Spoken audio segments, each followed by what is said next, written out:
Hello friends, আমি প্রিয়াঙ্কা তোমাদের সামনে অনেক দিন পর চলে আসলাম নতুন একটা ভিডিও নিয়ে। So welcome back to my channel the shining spring. একটু স্কিপ না করে ভিডিওটা কিন্তু পুরোটা দেখতে থাকো, আই থিঙ্ক তোমাদের ভালো লাগবে। আর এখন আমি বসেছি মেকআপ করতে, আর এটা হলো আমার ফুল লুকস। তো পুরো লুকসটা কেমন লাগছে অবশ্যই কিন্তু কমেন্টে জানিও। আর আজকে আছে একটা ডান্স প্রোগ্রাম। এটা বেসিক্যালি আমার হাজব্যান্ডের অফিসের একটা প্রোগ্রাম, হোলি মেলা। তো এই হোলি মেলা উপলক্ষেই আমি নাচ করছি, আর কোন গানে নাচ করছি সেটা তোমরা অবশ্যই দেখতে পাবে ভিডিওর মাঝখানেই। তো চলো, আমি চলে এসেছি মাঠে যেখানে প্রোগ্রামটা হচ্ছে। আর এখানে আরও একটা এক্সাইটিং ব্যাপার হচ্ছে, এখানে হচ্ছে ফুড ফেস্টিভ্যাল। আর এই ফেস্টিভ্যালে যারা স্টল লাগাচ্ছেন তারা বাইরের কেউ নয়, সবাই কিন্তু অফিস এমপ্লয়। আবারও তোমাদের সাথে কথা বলছি, তার আগে আমার নাচটা দেখতে থাকো।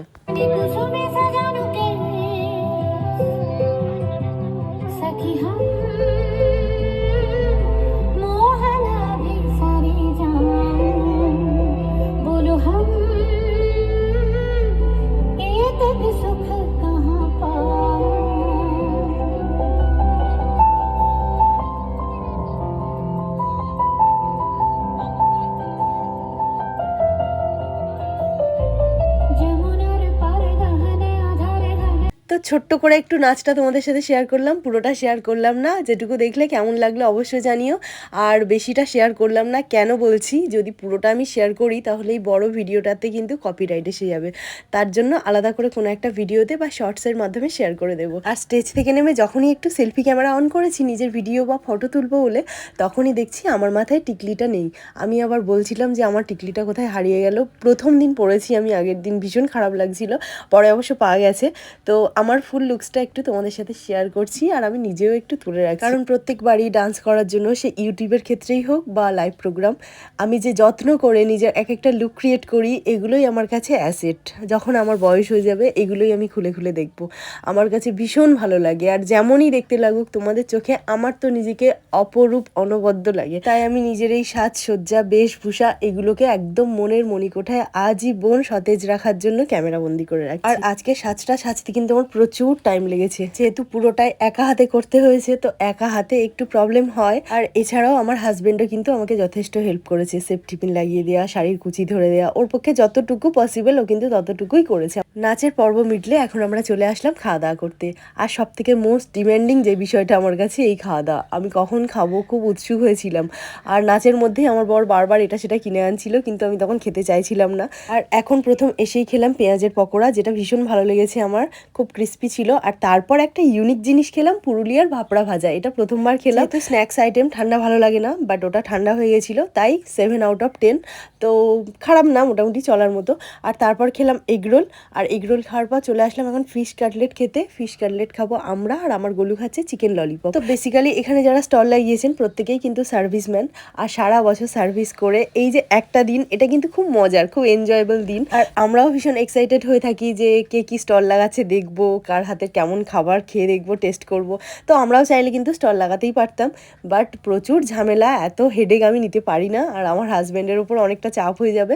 আর তাছাড়া সবাই যদি স্টল লাগায় তাহলে খাবে কারা, তো তার জন্যই আমরা আছি, খাওয়ার জন্য। তো ফিশ কাটলেট খেয়ে নেওয়ার পর চলে গেছিলাম একটা দোকানে, ওখানে ছিল চিংড়ির ব্যাটার ফ্রাই। তো ওটা নিয়ে সবে খাচ্ছিলাম। আর সঞ্জয়ের বাড়িতে একটু কাজ পড়ে গেছিলো, তার জন্য ও একটু বাড়িতে আসছিল, আমাদেরকে থাকতেই বলছিল। তো আমি ভাবলাম আমার তো জুয়েলারিটা প্রচণ্ড হেভি, খুব ভারী লাগছিল, তাই বাড়িতে এসে কিছুটা জুয়েলারি আমি খুলে রাখলাম।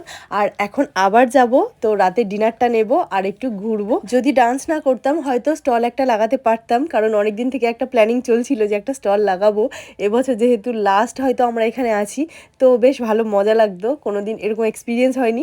বাট নাচ করছি তো, তাই দুদিকে সামাল দিতে পারবো না, তার জন্যই দেওয়া হয়নি। আর এখন আবারও চলে আসলাম মাঠে, মেলার মাঠে। আর মেলার মাঠে এসে এখন আমরা আরও কিছু খাবার দাবার খাবো। আর এরকম উৎসব কিন্তু মাঝে মধ্যে হলে মন্দ হয় না, কারণ উৎসব বা মেলা হলো মানুষের প্রাণ, মানুষের মিলন কেন্দ্রস্থল। তো একটু ঘোরাঘুরি করে এখান থেকে আমরা নিয়ে নিলাম ফ্রাইড রাইস আর চিলি চিকেন, যেটা আমরা বাড়িতে গিয়ে খাবো ডিনারে। আর এখন এখানে খাচ্ছি একটু চা। আর এই যে ভিডিওটা তোমরা দেখছো, এটা কিন্তু মানডের ভিডিও। তো আজকে ওয়েডনেসডে, আর এই মানডের রাত থেকে কিন্তু আমার ভীষণ জ্বর। তো কথা শুনেই বুঝতে পারছো গলাটা ভীষণভাবে ধরে আছে, মাথাটা ঝিমঝিম করছে, ভয়েস দিতে ভীষণ কষ্ট হচ্ছে। তাও ভাবলাম ভিডিওটা এখন না শেয়ার করলে তোমাদের সাথে অনেকটা লেট হয়ে যাবে, তার জন্য একটু কথা বলতে বলতেই ভীষণভাবে হাঁপিয়ে যাচ্ছি। তো ওটা কোনো ব্যাপার না, তোমাদের সাথে যে আমার খুশির আনন্দের মুহূর্তটা শেয়ার করতে পারছি, এটাই আমার কাছে অনেক বেশি আনন্দের। আর এখানে বসেছিল একটা বেলুন শুট গেম, যেখানে আমার গোলু গেম প্লে করতে চলে এসেছে। আর গেম প্লে করার পর আমরা চলে এসেছি একটু লাস্সি খেতে, কারণ প্রচুর ভাজাভুজি খাওয়া হয়েছিল, তার জন্য খুব জল টান হচ্ছিল আর এরকম একটা ড্রিঙ্কস খেতে মন চাইছিল। তো যেটা খাওয়ার পর আমার ঠান্ডাটা আরও বেশি করে লেগে গেছে, কারণ এটা বেশ চিল্ড ছিল, খেতে তো ভালোই লাগছিল, কিন্তু ওয়েদারটা যেহেতু এখন চেঞ্জ হচ্ছে তার জন্য এইসব জিনিসগুলো কিন্তু অ্যাভয়েড করা উচিত। তোমাদের প্রত্যেকেই বলছি এখন ঠান্ডাটা ভীষণ অ্যাভয়েড করে চলো। তো আমাদের হয়ে গেছে সব কেনাকাটা, খাওয়া দাওয়া কমপ্লিট। তো এখন আমরা এবার বাড়ির দিকে যাবো। আর এখানে চলছিল লাইভ সং। তো লাইভ সং চললে আমি নিজেকে দাঁড় করাতে পারি না, আমি নেচেই ফেলি, তো একটু গা দুলিয়েও ফেললাম। আর সত্যি আজকের দিনটা কিন্তু ভীষণ ভালো কাটলো, খুব মজা করলাম। আর সারা দিনটা তো তালে গোলে কেটেই গেছে, তোমাদের সাথে শেয়ার করা হয়নি, প্রচুর ব্যস্ততার মধ্যে দিয়েছিলাম। সারা দিনের কাজকর্ম, রান্নাবান্না সমস্ত কিছু করে আবার মেকআপ করা, এই সমস্ত প্রিপারেশান নেওয়া, এসে নাচটা করলাম, তারপর খাওয়া দাওয়া করলাম, সব মিলিয়ে দিনটা ভীষণ ভালো কাটলো। রাতটা তো আরও ভালো কাটলো, মানে ইভিনিংটা। এখন আমরা চললাম বাড়ির দিকে, মিন্স কোয়ার্টারের দিকে। আর যেহেতু আমার ছেলের এক্সাম চলছিল, আজকেরই শেষ হলো, তাই আমি পারফর্ম করব কি করব না এটা নিয়ে খুব কনফিউশনে ছিলাম, করব না বুঝতে পারছিলাম না। তো তার একদিন আগে সিলেক্ট করেছি, আর এই পুরো নাচটা কাল রাতের মধ্যে আমি কোরিওগ্রাফ করেছি পুরোটাই। আর সংসারের সমস্ত কাজকর্ম সামলে রাত 1টা থেকে ভোর 5টা পর্যন্ত পুরো টানা 4 ঘন্টা প্র্যাকটিস করেছি, তাই শরীরের অবস্থা একেবারেই বেহাল। এখন এবারে একটু খাওয়া দাওয়া করবো, করে একটা স্বস্তির লম্বা ঘুম দেব, যাতে শরীরটা একটু রিকভারি হয়, কারণ আমার শরীরে ভীষণ কষ্ট হচ্ছে। তো এই পর্যন্ত আজকে ভিডিওটা। সবাই খুব ভালো থেকো, সুস্থ থেকো, নতুন হলে চ্যানেলে সাবস্ক্রাইব করে পাশে থেকো, আর ভিডিওটা ভালো লাগলে লাইক কমেন্ট শেয়ার করে দিও। টাটা, দেখা হচ্ছে নেক্সট কোনো একটা ভিডিওতে। খুব ভালো থেকো সবাই।